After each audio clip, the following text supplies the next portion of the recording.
Quem encontrou aí, tem na sua Bíblia, Gênesis, Êxodo, Levítico, Número, Deuteronômio, Josué. Primeiro livro depois do Pentateuco, capítulo de número 10, versículo de número 12. Quem encontrou, diga amém. Então Josué falou ao Senhor, no dia em que o Senhor deu os amorreus nas mãos dos filhos de Israel, e disse aos olhos dos israelitas: Sol, detenha em Gibeão, e tu, lua, no vale de Aijalon. E o sol se deteve, e a lua parou, até que o povo se vingou de seus inimigos. Isso não está escrito no livro de reto? O sol, pois, se deteve no meio do céu, e não se apressou a pôr-se quase um dia inteiro, e não houve dia semelhante a este, nem antes, nem depois desse, ouvindo o Senhor, assim, a voz de um homem, porque o Senhor pelejava por Israel. E tornou-se Josué e todo Israel com ele ao arraial a Gilgal. Feche seus olhos, vamos orar. Deus, em nome de Jesus, Pai, colocamos nossas vidas diante da Tua presença. Estamos aqui, Senhor, diante do Senhor, e também, Deus, compartilhando a Tua palavra com líderes, homens e mulheres escolhidos pelo Senhor, separados pelo Senhor, para uma obra, para uma grande obra. Nós pedimos, ó Deus, que o Senhor venha capacitá-los, que a graça do Senhor esteja sobre eles, que a força do céu esteja sobre eles. Fala conosco, Senhor, através da Tua palavra, que é viva, que é verdadeira, que é eficaz, que é poderosa. Pai, queremos ouvir a Tua voz e sermos ministrados pelo Senhor, em nome de Jesus. Muito obrigado, ó Deus, porque o Senhor nos escolheu. Muito obrigado, Pai, porque o Senhor nos chamou para uma grande obra. Nós confiamos em Ti, confiamos na nossa vida, a nossa casa, a nossa família, confiamos, Pai, o nosso chamado. Ó Pai, sabemos que não estamos sós, o Senhor está conosco, o Senhor nos capacita, ó Pai, o Senhor nos renova, o Senhor, Pai, nos usa da forma que o Senhor quer, em nome de Jesus, aleluia, amém? Queridos, essa passagem é uma passagem muito linda. Nós vemos o capítulo 1 de Josué, e até eu estava compartilhando com os líderes. Nós vemos Deus chegando para Josué e falando para ele: olha, o meu servo Moisés morreu, e agora é você quem vai colocar o povo na terra, você que vai entrar na terra prometida. E Josué era um discípulo fiel, porque Deus nunca escolhe pessoas rebeldes, Deus nunca escolhe pessoas que vão dar problema para o ministério, pessoas que vão gerar situações conflitantes dentro do reino de Deus. Mas Deus escolhe pessoas que têm disposição, que têm ânimo e que quer fazer a obra de Deus, pessoas que não se limitam diante do seu chamado. Queridos, a Bíblia diz que Moisés ia para dentro do tabernáculo falar com Deus, lá no Santo do Santo, onde não era qualquer um que podia entrar. E a Bíblia diz que Josué ficava por lá de fora, ouvindo a conversa de Deus com Moisés e aprendendo. A Bíblia diz que Moisés subiu o monte, ficava 40 dias no monte, Deus falando com ele, e a glória de Deus descendo sobre o monte. E Josué ficava onde? No pé do monte, olhando, prestando atenção na conversa de Deus com Moisés. Era um discípulo fiel. Queridos, a Bíblia diz que no momento de guerra, Moisés vai para cima do monte, e ele leva Arão e Hur para interceder com ele. E há momentos que as mãos de Moisés se cansam, e Arão e Hur levantam as mãos de Moisés, e é um momento que a canseira era tanto peso, que eles colocam uma pedra para escorar, e as mãos de Moisés levantadas, o povo prevalecia, as mãos caídas, o povo era derrotado.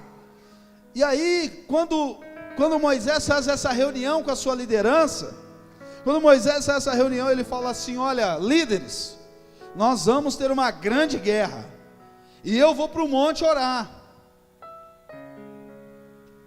Arão, você vai comigo para o monte. Hur, você vai comigo para o monte, nós vamos lá orar. E Josué fala: e eu? Não, você vai liderar o povo no meio da guerra, mas no meio da espada mas no meio da flecha Meu Deus, eu só tenho uma coisa a te dizer, Moisés: eis-me aqui, pode contar comigo, eu vou para a guerra. Então, queridos, quem foi escolhido por Deus para substituir? Quem foi o sucessor? O fiel, o leal. Ele não questionou Deus. Ai Deus, mas por quê? Por que que eles vão para o monte orar, ficar perto de Deus e eu vou para a guerra? Moisés não gosta de mim. Moisés, ele é mais chegado com Arão e Hur, por isso que eu vou para a guerra. Um homem de Deus, uma mulher de Deus tem que saber se submeter à direção do Espírito Santo, querido. E Josué fez isso, ele foi lá para a guerra, e no meio da guerra ele teve as maiores experiências da vida dele, e o mais importante, voltou vencedor. E nós vemos aqui nessa passagem que nós lemos em Josué 10, 12, do 12 ao 15, nós vemos que o povo estava em guerra. Nós vemos a história, o contexto de muitos e muitos momentos na Bíblia, o povo estava em guerra. Porque, querido, muitas vezes nós vivemos uma verdadeira guerra na nossa vida. Vivemos aflições, conflitos, atritos. É a realidade. Homens de Deus ungidos. A Bíblia diz que Davi era um homem segundo o coração de Deus, era um homem de guerra, era um homem de batalha. Só que era um homem que consultava a Deus para tudo e para todas as coisas. Ele tinha sua intimidade com Deus e era um vencedor na guerra do dia a dia. Querido, nós também estamos em guerra, enfrentamos guerras e batalhas dia a dia, dentro do casamento, da família, na empresa que você trabalha, na sua empresa, na empresa que você é funcionário, no seu grande negócio, no seu pequeno negócio. Enfrentamos conflitos, dificuldades, no tratamento com os nossos filhos, guerra. No tratamento com os nossos pais, guerra. Marido e mulher, sangue de Jesus tem poder. Guerra também. Guerra espiritual, guerra natural, batalha, conflitos, desacordos. Mas a Bíblia diz em Efésios 6,12 que a nossa luta, a nossa guerra, a nossa batalha não é contra carne e sangue, mas é contra principados, potestades, dominadores do mal que agem nas regiões celestiais. Então a guerra que nós travamos, querido, é uma guerra espiritual, é uma batalha espiritual. Quando nós vamos para o livro de Daniel, nós vemos o que é uma guerra espiritual. Nós vemos o que Daniel fez um pedido a Deus, o anjo foi liberado com a resposta, mas houve uma guerra durante 21 dias, e 21 dias, o anjo chega para ele e fala: Daniel, homem muito amado, no primeiro dia que você fez o teu pedido, Deus já me liberou, eu já vim com a resposta, mas houve uma guerra prolongada, contra o rei da Pérsia, era um principado, 21 dias de guerra, até que Deus liberou Miguel, o anjo de guerra, de batalha, e eu venci, prevaleci, estou aqui com a tua resposta. A Bíblia diz, querido, que durante esses 21 dias, existia ausência de força na vida de Daniel, ele estava desfalecido fisicamente, porque era um período de batalha. Se você observar bem, tem dias que você vai ver que você não fez um esforço tão grande, mas parece que você está quebrado, você está destruído, parece que passou um trator em cima de você. Você levanta de manhã e fala assim: parece que eu deitei para descansar. Sabe que eu apanhei de pau a noite inteira? Você levanta até meio torto, cambaleando. É reflexo da guerra e da batalha espiritual que nós travamos dia a dia. Vira para o seu irmão e fala para ele: estamos em guerra. Fala para ele: mas em Cristo Jesus a sua guerra será vencida, a sua batalha será vencida. Fala para ele com autoridade: porque você é mais que vencedor em Cristo Jesus. Fala para ele já venceu por mim e por você. Amém, querido? Eu não sei qual é a guerra que você está travando, se é na sua casa, na sua família, no seu casamento, no seu ministério, se é diante dos seus sonhos, eu não sei, mas uma coisa eu sei: você é mais que vencedor em Cristo Jesus, Ele já venceu por mim e por você. Amém? Creia nisso, creia nisso. Então nós vemos aqui que Josué estava no meio de uma guerra. Nós vemos os discípulos saíram com o barco, Jesus no barco, olha que segurança. Os discípulos eram pescadores, entendiam de mar, entendiam de canoa, de tempestade. Então, meu Deus, os caras viveram ali. E a Bíblia diz que de repente Jesus vai descansar. Jesus dorme ali, descansa. E quando Jesus vai descansar, o barquinho que eles estavam é tomado por uma grande tempestade. Uma grande tempestade. Trovões, pá! Rajadas de vento, ondas gigantes. E os discípulos entram em desespero. Os discípulos se apavoram. Os discípulos perdem o controle da situação. Os discípulos ficam tão desesperados que eles vão lá: Jesus, acorda, nós vamos morrer, o Senhor não vai fazer nada. Jesus fala para eles: mas até quanto eu estarei convosco? Homens de pequena fé. Por quê, querido? Olha só que interessante, os discípulos estavam enfrentando uma dificuldade na área onde eles eram peritos, na área onde eles entendiam bem, na área onde eles dominavam a situação, justo naquela área que era no mar. Pedro, pescador, Tiago, João, os caras pescador, os caras, quantos naufrágios esses caras já não passaram, pescando mar adentro, madrugada fora, mas aquela situação veio numa tal proporção, querido, que eles perderam o equilíbrio, o controle, as emoções deles foram atacadas ali. E em muitas situações isso acontece na nossa vida. As respostas que nós buscamos não vêm, aquilo que nós gostaríamos que acontecesse não acontece. Parece que dá certo na vida de todo mundo, só na nossa dá errado. Tudo que nós projetamos não se cumpriu. Como nós agimos diante da situação? Como nós agimos diante da aflição? Como nós agimos diante da guerra, diante do conflito, diante da dificuldade? Seja na sua casa, na sua família, no seu casamento, nos filhos, nos pais, nas finanças. Meu Deus, faltou dinheiro, que desespero. Como agimos? Vamos desfalecer também? Vamos perder o controle? Os discípulos estavam ali, Jesus no barco, eles desesperaram. Querido, preste atenção, não é porque você é um homem de Deus, uma mulher de Deus, que você está isento das tempestades da vida. Não é porque você trouxe o seu dízimo e a sua oferta, que você está isento das tempestades da vida. Não é porque você é um líder, é um hospedeiro de pequeno grupo, está fazendo a obra com amor, está dando fruto, ganhando almas, que a tua vida vai ser um mar de rosa. Não, Jesus disse: no mundo tereis aflições. Aflições vêm para todo mundo, a tempestade vem para todo mundo, mas nós precisamos permanecer firme, mesmo em meio às aflições. Nós precisamos permanecer firmes, mesmo em meio à ausência de respostas. Nós precisamos permanecer firme, quando parece que aparentemente o projeto que nós fizemos, parece que Deus pegou, embrulhou e esqueceu dele.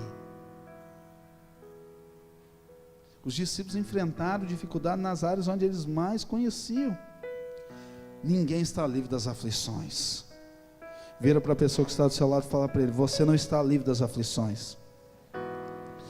Fala para ele: mas no meio das aflições se manifestará um Deus poderoso, que a tua vitória será garantida por Ele, em nome de Jesus. Amém, querido? Creia nisso. Olha o que diz 1 Pedro 5,9: resistir firme na fé. Olha só, resistir firme na fé, sabendo que as mesmas aflições se cumprem entre os nossos irmãos no mundo. Primeiro, querido, quando você está passando pela aflição, a tempestade, o desespero, a falta de dinheiro, o desemprego, a ausência de resposta, parece que está todo mundo um mar de rosa e só você em problema. Quando a coisa dá errado na nossa vida, parece que está dando certo para todo mundo e só nós estamos enfrentando aquele tipo de dificuldade. Está todo mundo contando testemunho e só nós chorando. Não é assim, querido. Olha o que a palavra diz, 1 Pedro 5,9: resistir firme na fé, saiba disso, que as mesmas aflições que você tem passado, se cumprem entre os nossos irmãos no mundo. Ninguém está isento, querido. Mas a Bíblia diz aqui: resistir firme na fé. Esse é o segredo. Resista firme na fé. Permaneça firme na fé. Ainda que os teus olhos não vejam resposta, permaneça firme na fé. Ainda que a ausência de resposta bradando diante de você, no tempo certo Deus vai bradar e a tua resposta virá. Precisamos crer. Muitas pessoas não suportam as aflições, querido. Desfalece na ausência de resposta. Desfalece ministerialmente, espiritualmente. Desfalece no casamento. Desfalece com os filhos, com os pais. Quando acontece aquilo que você não projetou, quando acontece aquilo que você não gostaria que acontecesse. Resistir firme na fé. Permanecer firme, querido. Olha para Jesus. Jesus foi por sobre as águas e Pedro quis ir com ele. Jesus falou: vem. Enquanto ele olhava para Jesus, ele andava sobre as águas. Quando ele tirou os olhos de Jesus, ele afundou. A nossa vida é literalmente assim. Olhou para Jesus, querido, você caminha por sobre as situações, passo a passo, rumo a Jesus. Mas quando nós tiramos os olhos de Jesus, nós colocamos os olhos nas pessoas, nas situações, na circunstância, nós nos deixamos abater pela ausência da resposta. A tendência é que nós venhamos começar a afundar. Mas quando nós estamos olhando para Jesus, querido, nós caminhamos por sobre as águas. Quando nós olhamos para Jesus, nós caminhamos por sobre as situações da vida. Esteja preparado. A Bíblia diz que não veio nenhuma situação sobre a minha vida e a tua vida que não seja humana. E com todas elas, Deus sempre dá uma saída. Por pior que seja a tua dor, há uma saída, há uma resposta em Deus.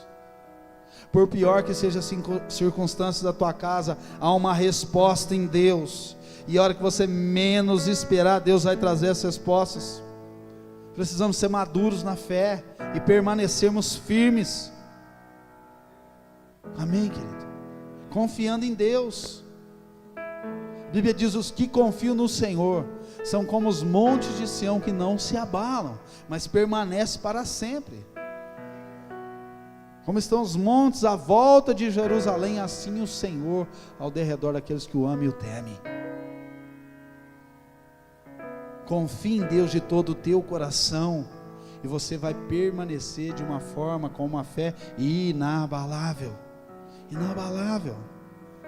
Já viu, querido, pessoas que estão firmes na fé, talvez passam por problemas terríveis, enfermidades terríveis, passa pelo vale da sombra da morte, mas passa de cabeça erguida, e muitos outros com uma unha que encrava, com uma dorzinha, já desfalece tudo, já perde todo o controle. Querido, quem é Deus na tua vida? Não se deixe desfalecer por causa do problema. Talvez o problema que tem vindo, querido, não é para a morte, é para a manifestação da glória de Deus. O problema que tem vindo não é para te humilhar, mas é para que o nome do Senhor seja exaltado na tua vida. A circunstância que tem vindo contra a tua vida, querido, é para que você cresça, amadureça e saia muito mais perto de Deus aquela situação. Não creia. Por causa das aflições, nós não podemos perder o foco. Não podemos tirar os olhos da palavra e os olhos de Jesus. Mas temos que permanecer firmes. Temos que permanecer focados. E aí, querido, se você permanece firme, inabalável, você tem direito de invocar o sobrenatural de Deus na tua vida. Josué estava no meio de uma guerra, no meio de uma batalha. Não estava jogando pedra um no outro, não, querido. Espada, lança, pescoço rolando, cabeça rolando para todo lado. E no meio daquela circunstância tão difícil, no meio daquela pressão, no meio daquele momento, talvez o momento mais difícil da vida dele, ele estende a mão e fala: para-te, sol, detenha-te, lua, no vale de Ajalon. A Bíblia diz que o sol parou ao meio, quase pelo período de um dia inteiro. A Bíblia diz aqui, querido, que não houve dia como aquele, nem antes e nem depois. E a palavra diz aqui onde nós lemos, lê na tua Bíblia para ver se está mesmo, se é isso mesmo, que Deus ouviu a palavra de um homem. Deus não ouviu um super-homem. Deus não ouviu o vice-deus. Deus ouviu a palavra de um homem. Mudou o curso natural da esfera humana. Olha a loucura. Mas o nível de intimidade e fé que Josué tinha. Olha só, queridos, se à noite o sol vai embora, à noite chega a guerra estaria comprometida, porque o povo estava vencendo, o povo de Israel estava vencendo aquela guerra, e poderia perder aquela guerra, ou a guerra ser paralisada. Olha a autoridade de um homem, como eu e você. Para-te, sol, lua, se detém no vale de Ajalon. A Bíblia diz que o sol paralisou, a lua se deteve, por quase um dia inteiro, e um dia como aquele nunca mais existiu, nem antes e nem depois, por causa da palavra, e autoridade, fé e coragem de um homem, que no meio da guerra, ele não reclamou, ele não murmurou, ele não questionou, ele não desistiu, ele não abandonou a fé, mas no meio da guerra, da aflição, talvez da maior pressão sobre a vida dele, espada para lá e para cá, ele invocou a sua fé em Deus. Ele chamou à existência aquilo que não existia. Ele entrou numa esfera do sobrenatural, mandou o sol parar e a lua se deter, e aquilo aconteceu. Aprenda a chamar à existência aquilo que não existe na sua vida. Palavra tem poder, querido. Palavra tem poder. A Bíblia diz que o poder da vida e da morte está sobre os nossos lábios. Palavra tem poder. Desde as coisas mais simples às coisas mais sérias, a palavra tem poder. Queridos, a semana passada, retrasada, eu passei uma experiência que eu achei muito engraçado. E eu vi o poder da palavra mais uma vez, dentre tantas experiências que eu já tive. Eu fui à prefeitura buscar o carnê de IPTU da igreja. Todos os anos nós pagamos em média de, se eu não me engano, 700, 800 reais de IPTU. E fui buscar o da dona Lourdes, mãe do pastor Valdir também, que não tinha vindo. Ela me ligou: pastor, você vai lá, pega o meu. Quando ela falou pega o meu, eu lembrei que o da minha casa tinha vindo e o da igreja não tinha vindo ainda. Eu vou lá pedir. E aí quando eu cheguei lá, tinha um pessoal meio bravo, que o IPTU não foi, o outro que o IPTU estava bravo, estava caro. E eu, para brincar com o povo, eu falei: gente, veio caro de vocês? Eu falei: o meu veio quitado. Eu falei: o da igreja veio quitado, não vou precisar pagar, só vim aqui buscar o recibo. Mas como? Eu falei: não, na igreja não precisa pagar. O povo: mas também, você trabalha na prefeitura, você quer uma máfia, não sei o quê. Eu falei: não, o meu não vou precisar pagar, o meu veio quitado. Brinquei, querido. Entrei lá dentro, falei: eu queria pegar o carnê da dona Lourdes, o nome da dona Lourdes, o endereço dela. Aí eles me entregaram. Falei: eu queria pegar da igreja também, comunidade, igreja da família, tal. Aí qual é o endereço? E procura. Qual é o endereço? Jerônimo de Almeida, 643. E procura. Depois de um tempo, uma moça falou assim: eu acho que tem uma lei antiga aí, que prédio religioso não paga IPTU. Falei: então me dá o recibo. Aí, querido, eu fui embora. E o povo ficou muito bravo que eu saí lá só com o carnê. Eu falei: só peguei o do irmão, o meu está quitado. Aí depois eu voltei na semana passada, eu fui na lançadoria para confirmar mesmo, né? E aí eu falei com a outra pessoa responsável pelo IPTU. Eu falei: olha, pastor, porque o que acontece, querido? Quando nós pagamos o financiamento e tudo do prédio da igreja, da construção, aí nós tiramos a hipoteca do financiamento e eu fiz a transferência do prédio e do terreno para o nome da igreja, que até então não era, né? Então por isso que eu pagava IPTU. Mas como foi para o nome da igreja, e todas as igrejas da cidade é isenta, eu nem sabia disso, né? Então a partir desse momento nós não temos mesmo. A moça me mostrou a lei lá e falou: está quitado, a igreja não paga mais IPTU, né? Então parece que é até um caso simples, mas a palavra tem poder. A palavra tem poder, querido. Quantas coisas deu errado na nossa vida porque nós só profetizamos coisa ruim na nossa vida? Quantas coisas não deram certo porque nós mesmos duvidamos do agir de Deus em favor da nossa vida? Nós questionamos o agir de Deus. Querido, a palavra tem poder. Começa a profetizar, independente do que está diante dos teus olhos. O mundo, a terra se criou através do quê? Da palavra. Deus falava: haja luz, e houve luz. Ele falava. Jesus era o quê? João 1:1. Jesus era o verbo, Ele era a palavra. Amém, querido? A tua palavra tem poder. Josué, no meio de uma guerra, espada passando, ele deu uma baixada, levantou de novo e falou: sol, para aí. Saiu daqui, lua se detém. O sol parou, obedeceu. A palavra tem poder, querido. Chama a existência aquilo que não existe na sua vida. Profetiza sobre aquilo que você quer. Declara a palavra de vitória. Você está lá no teu pequeno grupo com 2 cadeiras, esperando chegar aqueles 2 irmãozinhos que nunca falta. E chega um só e talvez o outro. Coloca 10 cadeiras lá, coloca 20 cadeiras. E começa a profetizar que vai vir 20 pessoas.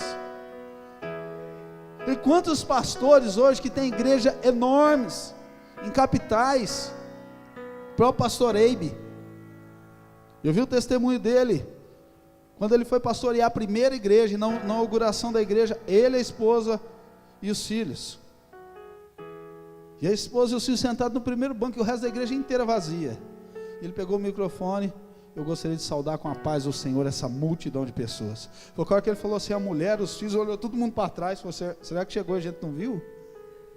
E estava todos os bancos lá vazios. Ele falou que muitos anos do ministério saudando uma multidão de pessoas. Hoje ele é pastor de uma multidão de pessoas. Amém, querido? Nós precisamos aprender a chamar a existência aquilo que não existe. Dá ordem no nome de Jesus. Tudo o que pedires no meu nome, crendo, receberei. A palavra não diz que algumas coisas que pedirem, coisas fáceis que pedirem. A palavra diz assim, Jesus diz: tudo quanto pedires em meu nome, crendo, receberei. Amém, querido? Creia, ordene. Josué estava no meio de uma guerra, ele mandou o sol parar. Eu imagino se tinha alguém do lado dele, falou, pirou, tomou uma pancada na cabeça, tá lelé. Mandar o sol parar, a lua se deter. Aconteceu, querido. Aconteceu. Muitas vezes nós, como cristãos, temos dificuldade de crer no natural, quanto mais no sobrenatural. O homem de Deus, a mulher de Deus não pode caminhar por vista o que está diante dos olhos, mas por fé é aquilo que você não está vendo. Jesus chegou em Betânia, Maria e Marta foi lá e falou: ó, Jesus, se você tivesse aqui, meu irmão não tinha morrido. E Jesus falou: me leva lá no túmulo. Falou: pra quê? Está cheirando mal, estado de decomposição, faz 4 dias já. Ele falou: me leva lá. E aí Jesus mandou arrancar a pedra, e os curiosos estavam tudo lá, e o povo arrancando a pedra. Que situação, o cara está morto faz 4 dias. E aí Jesus liberou a palavra: Lázaro, vem cá, meu filho, vem para fora. Vem dar um abraço no teu amigo aqui. Chega para cá, Lázaro. Imagina a expectativa daquela multidão de pessoas que estava ali, querido. Das irmãs de Lázaro, talvez falando assim: Jesus pirou. Jesus está ficando doido. Mandou tirar. Se ele gostava, tinha gente que já deveria estar pensando, se ele gostava de Lázaro, porque ele não veio no velório. Nem no velório ele veio. Talvez todo mundo com a expectativa zerada. E Jesus tranquilo, adorando o Pai, só de braço aberto. Para que Lázaro saiu, todo mundo... Jesus tranquilo. Solta as ataduras dele, deixa ele vir. Foi para a casa de Lázaro tomar um café da tarde e glorificar o nome do Senhor. Amém, querido? Chame a existência através do poder da palavra. Profetize e declara: dê ordem. Dê ordem. Deus criou o homem e deu domínio sobre a terra. Quando Deus criou o homem no Éden. Amém? Vamos colocar de pé.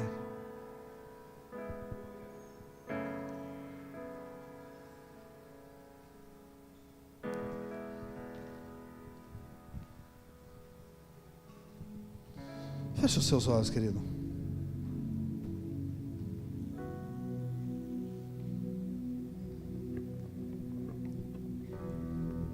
Eu não sei onde você precisa de um milagre sobrenatural. Se é no seu casamento, na sua família, na vida dos seus filhos, pais, se é nas suas finanças, nos seus negócios. Eu não sei. Mas eu sei que o Deus do impossível está aqui. É o teu Deus, querido. Sabe, eu fico imaginando que em muitos momentos Deus fica com o coração ansioso, sua grandeza, seu infinito amor e misericórdia, para reverter situações da tua vida, para operar um impossível na tua vida, para abrir o mar diante de você,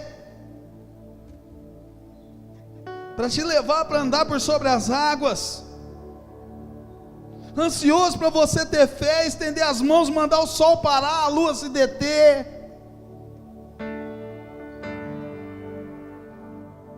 para ter fé, para dormir e descansar em Deus, sabendo que a palavra diz que aos seus o Senhor dá enquanto dorme.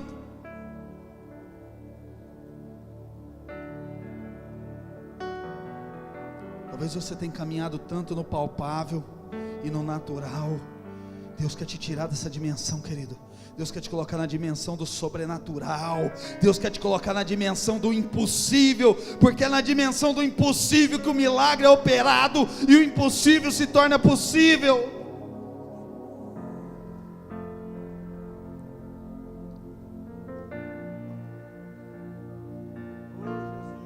Comece a falar com o Pai.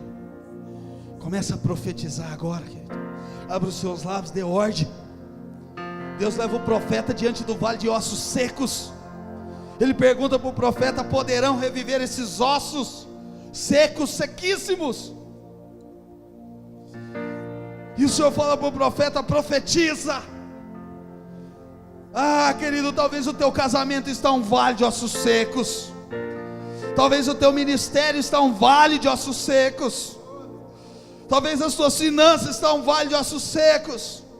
O teu trabalho, a tua família, o teu pequeno grupo, a tua rede. Não se deixe abater pela situação que está diante dos teus olhos.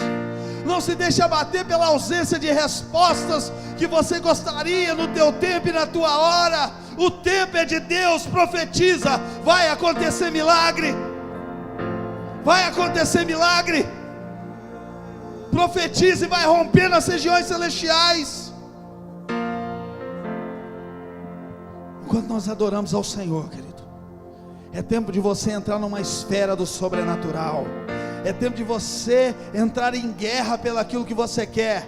É tempo de você batalhar. E o Senhor é contigo. O Senhor dos exércitos é contigo. Aquele que nunca perdeu uma batalha é contigo. O Senhor é especialista em causas impossíveis, em ressuscitar mortos, em dar vista aos cegos, em fazer ouvir os surdos, em colocar de pé o paralítico. O Senhor chama para a vida para aqueles que estavam mortos. O Senhor para sol e lua para atender um homem. O Senhor faz chover o pão do céu, traz a carne, a codornizes do céu. O Senhor tira a água da pedra. É o Deus do impossível. É o Deus do impossível. É o Deus que raja sobre a tua vida.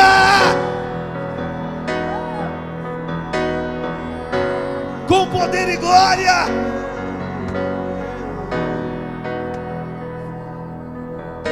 Começa a profetizar, querido. Começa a profetizar. Começa a profetizar. Saia da dimensão natural, entra no sobrenatural. Entra no sobrenatural.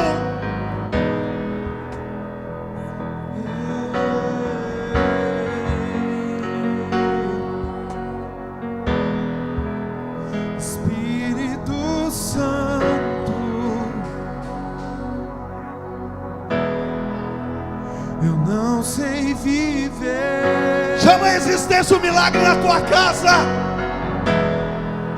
Sem tua presença, chama a existência o milagre no teu casamento. Profetiza sobre os teus filhos. Profetiza sobre os seus pais. Profetiza sobre as suas finanças, os seus negócios. És a essência.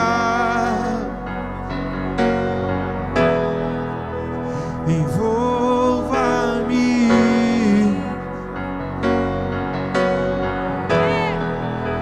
Me enche da vida. Abre os seus lábios.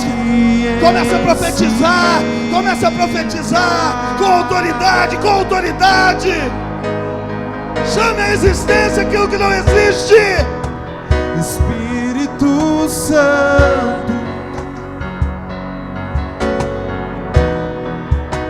eu não sei viver sem tua presença, não há vida.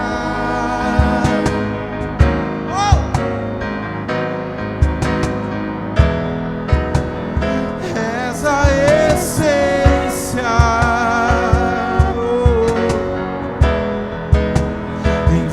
envolva-me,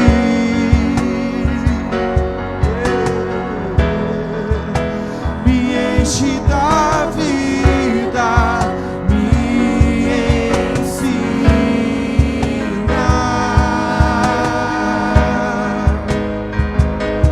como um sino que tinha, assim sou eu.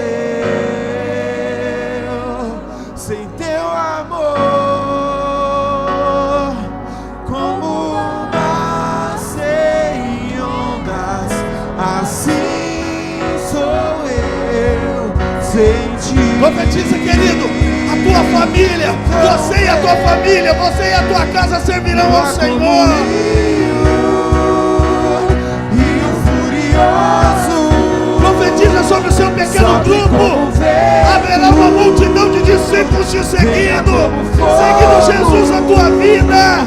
flua como um rio, rio furioso, sopre como um vento, venha como fogo, venha como fogo.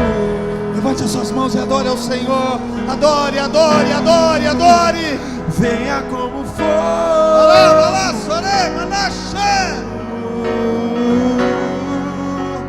venha como fogo,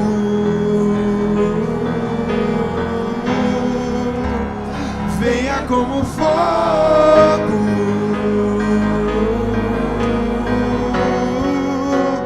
venha como fogo,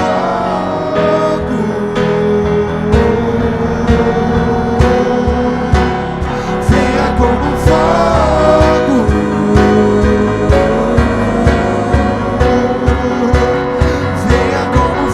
venha como fogo,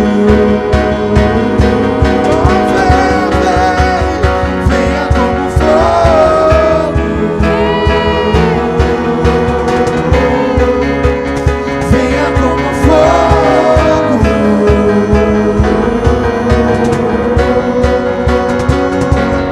como um sino que tira, assim sou eu. Balá, balá, chorei, maná, xiri, balá, sará. Como uma maná, sará. assim sou eu, sem ti.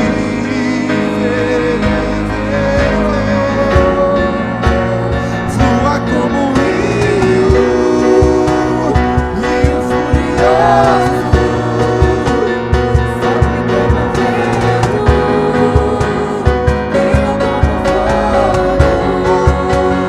flua como um rio, rio furioso, sobe como um vento, venha como fogo, flua como um rio, rio furioso, sobe como um vento, venha como fogo, flua como um rio, Rio furioso,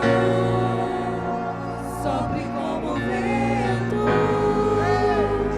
venha como fogo, flua como um rio.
fluir.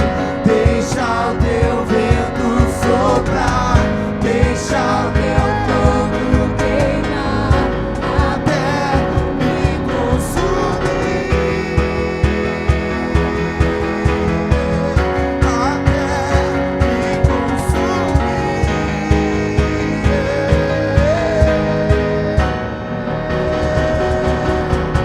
De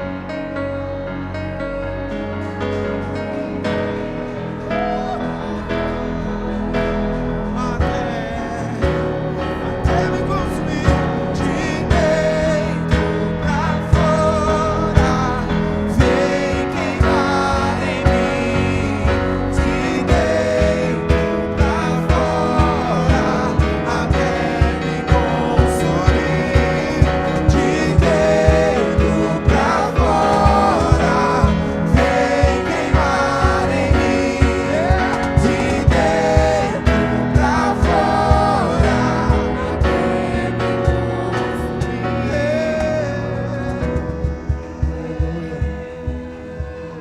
Seja louco, querido, aos olhos dos homens.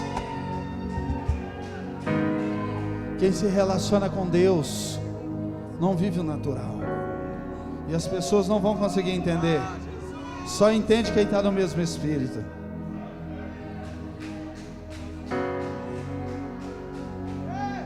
Os amigos de Moisés chegou para ele e disse assim: Moisés, onde você vai? Moisés, para onde você está indo? E Moisés disse assim: eu estava conversando com Deus, eu pedi para ver a glória dele, ver a face dele. Mas ele falou que eu não posso ver a face dele, porque homem nenhum viria e viveria. Mas aí ele falou para mim que ele vai fazer um buraco na rocha, uma fenda na rocha, e ele vai me colocar lá na fenda da rocha e vai passar. Quando ele passar, ele vai me tampar com a mão e eu vou ver ele pelas costas. Todo mundo falava: Moisés, você está ficando louco, Moisés. Ele falou: eu estou ficando louco, de paixão por Deus. Eu vou lá porque a glória de Deus vai passar. E Deus colocou ele na fenda da rocha, querido. Deus tem uma fenda na rocha para mim e para você. Ela é loucura para os homens, ela é loucura para os homens, mas não se importe com isso. Deus quer usar os loucos, Deus quer usar as coisas loucas deste mundo para confundir as sábias. Aleluia, aplauda ao Senhor, aplauda ao Rei. me leva à sala do trono, mostra a tua beleza, quero ver tua face, Deus. Me leva à sala do trono, mostra a tua beleza, quero ver tua face. Me leva à sala do trono. Você nunca foi lá, querido. Peça para o Senhor te levar até a sala do trono.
Te adoramos, Senhor, porque o Senhor habita no meio da adoração. O Senhor passeia no meio da tua igreja durante a adoração. O Senhor está procurando verdadeiros adoradores que adoram o Senhor em espírito e em verdade. Nós queremos ser achados de Ti. Nós queremos ser achados de Ti. Todos os dias achados de Ti, Senhor. Em nome de Jesus, nos acha, Senhor. Enquanto os Teus filhos, Pai, ó Pai, nos se una, ó Pai, como verdadeiros adoradores que Te adoram, Pai, em espírito e em verdade. Queremos ser achados de Ti. Queremos ser achados de Ti, Pai. O Senhor contempla a terra e nos enxerga, Senhor. Em nome de Jesus.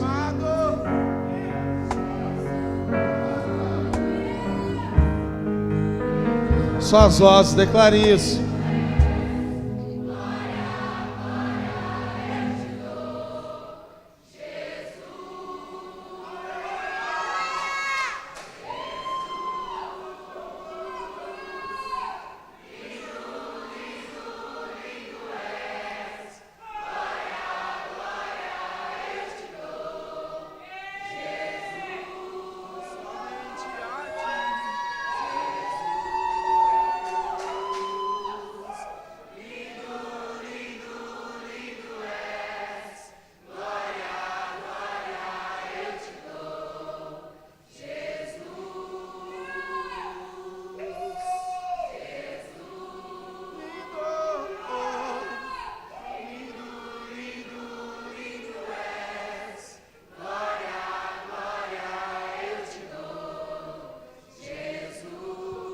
Com toda a força do seu coração, adore!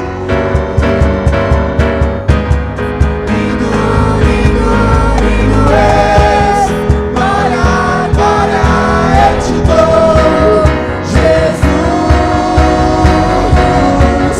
Jesus,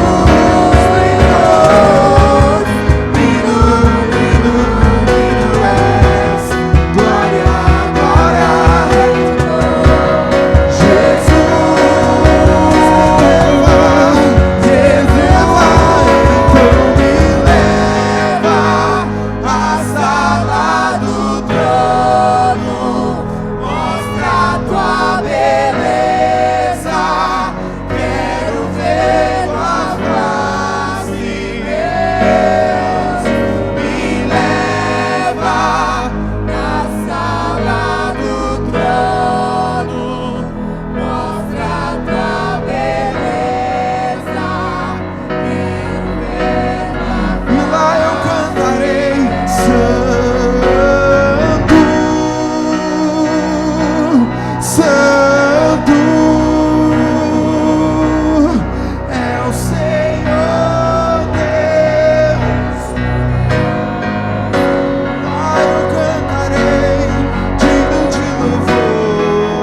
Aleluia, aplauda ao Senhor, querido. Aquele que é santo, santo, santo, santo e reina para todo sempre.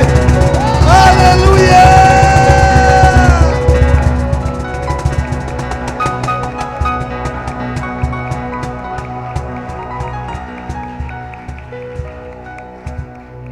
Aleluia. Ele deu um abraço bem forte na pessoa que está do seu lado, fala nos ouvidos dele, fala: o Senhor tem te encontrado. O Senhor tem te contemplado como um verdadeiro adorador, que tem adorado o Pai em espírito e em verdade. Fala isso para Ele com fé, crendo. Aleluia, aleluia. Dê mais uma salva de palmas ao Senhor Jesus.